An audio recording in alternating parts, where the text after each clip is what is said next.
Hello everyone. So I want to do this video. This is going to be in French. Cette vidéo sera en français. C'est vraiment pour partager comment faire un meeting avec Zoom. Donc, en général, quand vous avez un meeting Zoom, quelqu'un vous envoie un lien et vous cliquez sur le lien. Quand vous cliquez sur le lien, ça vous envoie sur le site de Zoom directement. Et là, je suis déjà dans Zoom et j'attends d'être ajouté au meeting. Donc, je vais demander à la personne de m'ajouter.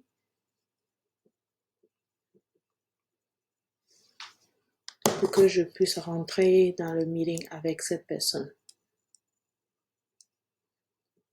Et vous allez voir, alors je suis ajoutée dans le meeting. Maintenant, je pourrais me unmute et là, la personne pourra m'entendre. Laure, est-ce que tu peux m'entendre? Oui, je t'entends. Ok, tu n'as pas de vidéo. Alors, pour commencer, moi, ma vidéo, je clique sur Start Video, commencer vidéo. Donc, avec ça, je peux voir ma vidéo et après, je peux arrêter aussi la vidéo pour pouvoir bien focaliser sur ce qu'on a à faire ici.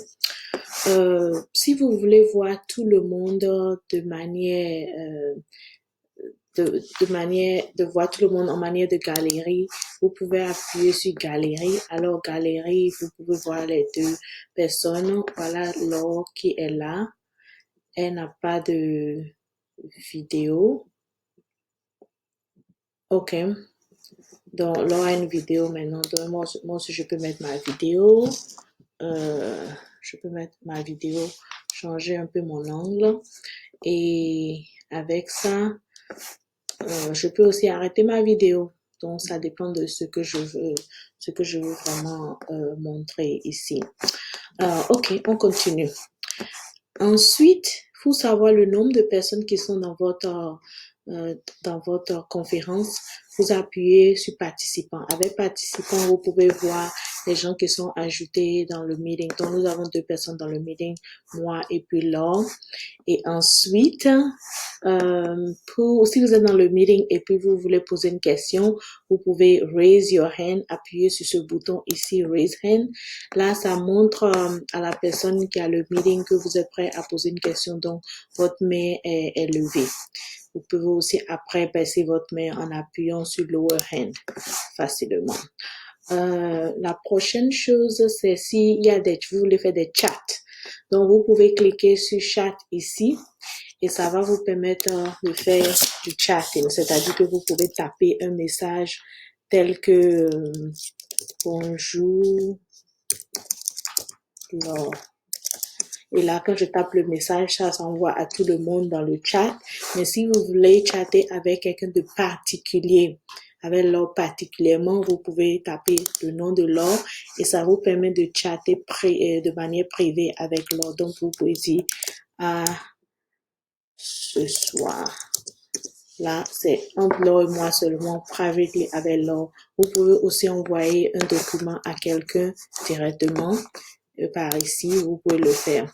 Ce qui est vraiment important dans les remote meetings, c'est vraiment de share le screen, donc partager votre écran.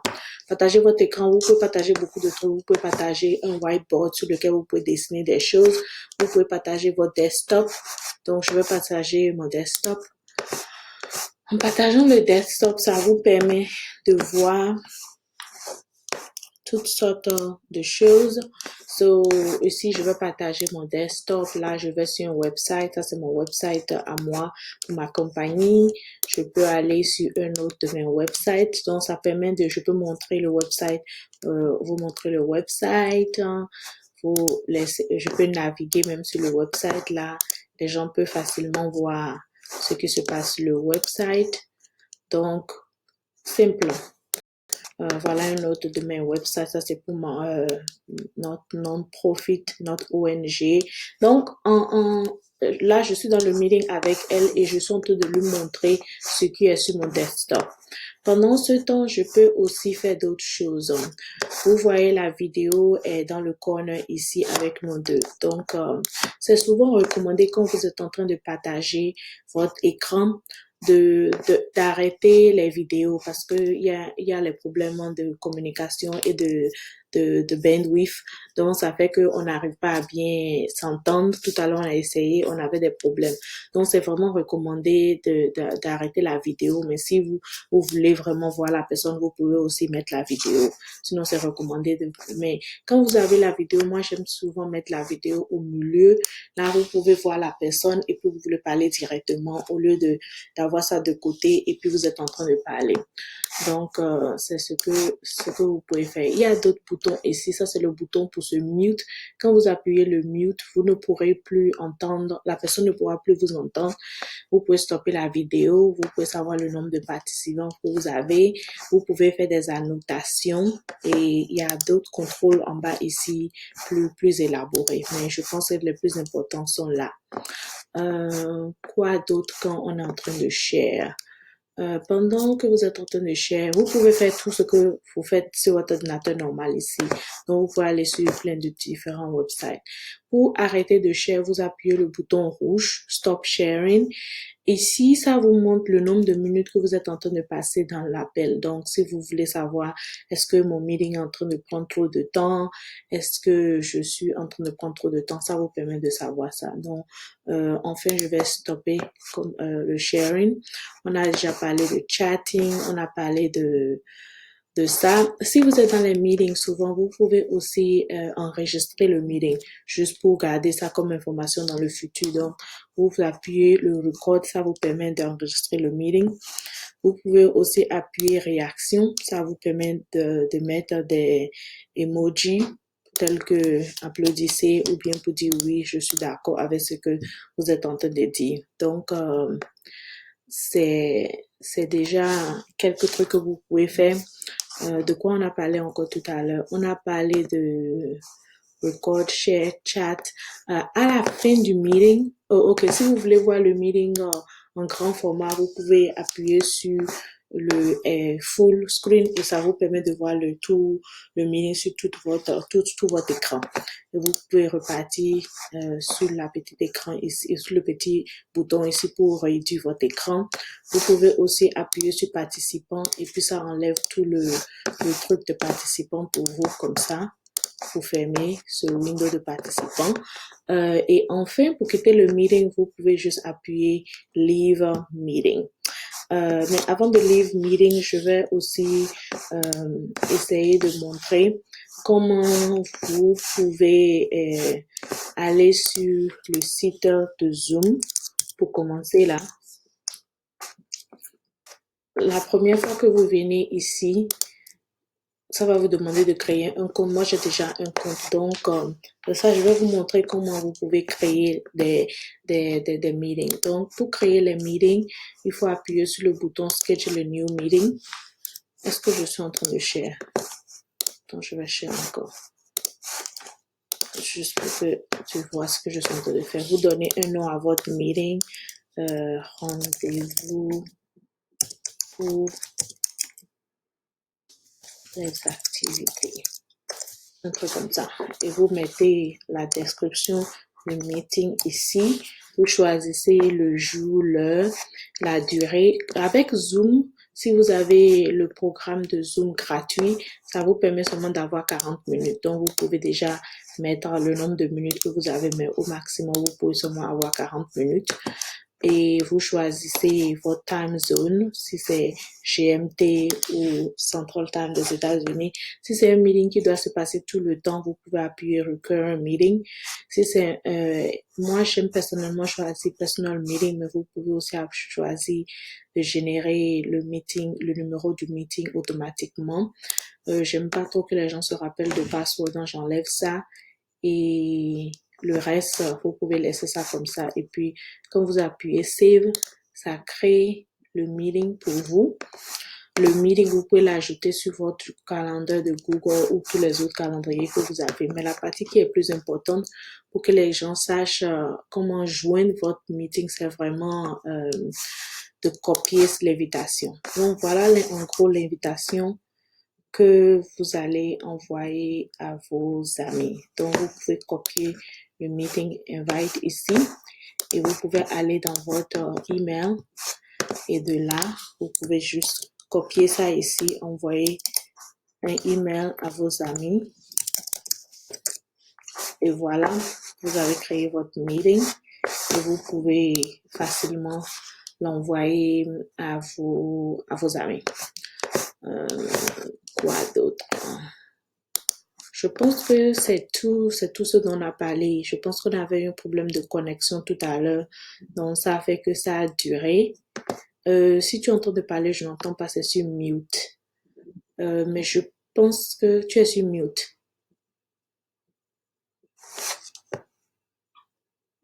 Vas-y. Non, j'ai pas de questions. Ok. Comme on avait déjà fait ça. Oui, on avait déjà fait tout à l'heure, donc, et c'était en anglais, donc, mais je pense que c'est plus ou moins tout, hein, parce qu'il n'y a pas beaucoup, il n'y a pas grande chose ici, c'est vraiment savoir, et quand vous avez un meeting, vous pouvez partir à un meeting, je pense au début, je vais montrer, il faut cliquer sur le lien, et ça vous envoie automatiquement dans le meeting. Je vous ai aussi montré comment vous pouvez créer un meeting depuis le site de Zoom lui-même. Donc, je pense que c'est plus ou moins ça. Je crois qu'il faut rappeler de changer l'heure. Parce que quand tu viens de faire ça, je me suis rendu compte que quand j'ai fait mon meeting, j'ai essayé ma meeting, j'ai probablement oublié de changer l'heure, d'adapter l'heure à ma zone. Oh, ok. Donc, C'est important. oui, donc il faut se rappeler de changer son heure à son time zone, surtout ici, adapté à sa zone. Normalement, j'aurais cru que ça te donne l'heure de ta zone, mais bon, je me rappelle plus trop. Peut-être que j'ai set it up dès le début pour moi, pour mon time zone, mais c'est important aussi. Je pense que c'est tout, hein. C'est vraiment tout. Sur nos Zoom, c'est vraiment facile et tout le monde peut utiliser avec tout ce qui se passe de nos jours. Avec cette pandémie qu'on est en train de vivre, c'est une opportunité vraiment pour utiliser des outils d'informatique comme Zoom pour faire du vidéoconferencing et puis rester connecté avec ses amis, sa famille et surtout le travail. Ok, merci. Et c'était pour... Non, est-ce qu'on a parlé du nom, de changer la possibilité? Oh, yeah, changer le nom. That's good. Ok, so si vous voulez, pendant que vous êtes dans le meeting, vous décidez de changer votre nom pour des raisons, vous pouvez aller ici sur votre nom dans participant et puis vous appuyez Rename. Ça vous permet de changer votre nom. Donc, je change mon nom. Je peux juste laisser mon nom Lisette sous nom. On peut partager le transport comme ce soir.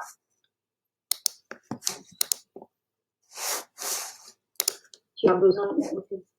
Non, I'm good. Non, actually, est-ce que ça va? T'as pas vraiment... Ouais, vous pouvez faire ça comme ça aussi. Rename, changer le nom ici comme ça. Et ça change votre nom facilement. Donc, vous pouvez changer votre nom si c'est vos enfants ou quel que soit d'autres personnes qui utilisent votre Zoom, ça montre le nom. Ou bien si vous êtes vous pouvez être dans un meeting où vous avez un rôle particulier, donc vous pouvez changer votre nom avec votre rôle. Ça facilite aussi la communication. Ok, je pense que... Si je veux poser une question, comment est-ce qu'il y a... Ok, j'avais parlé de ça au début. Pour poser une question, il faut appuyer Raise Hand dans le corner ici. Et alors, ça montre au meeting host que vous avez des questions à poser et ça montre aussi ici que vous avez des questions à poser. Là, la personne peut vous donner la parole. Vous pouvez aussi mute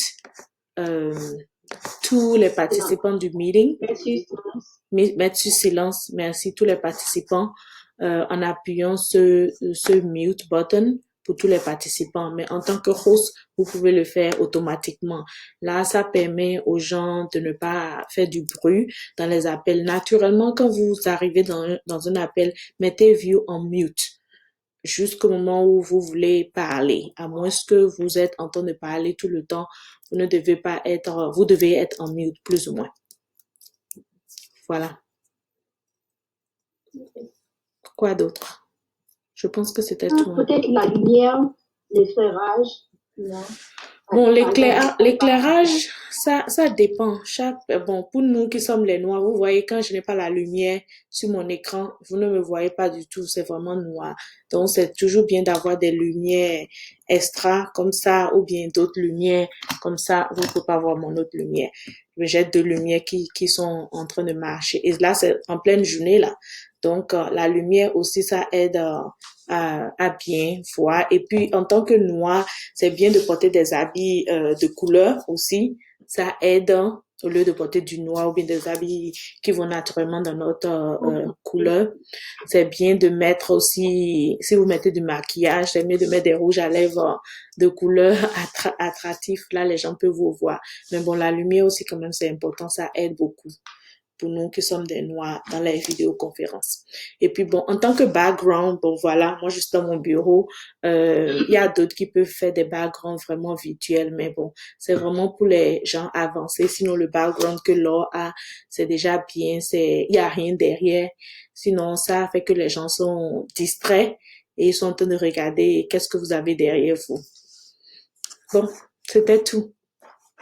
Merci. Bye. Pour sortir du meeting, vous appuyez Leave Meeting et puis ça vous permet de sortir du meeting et vous sortez du meeting.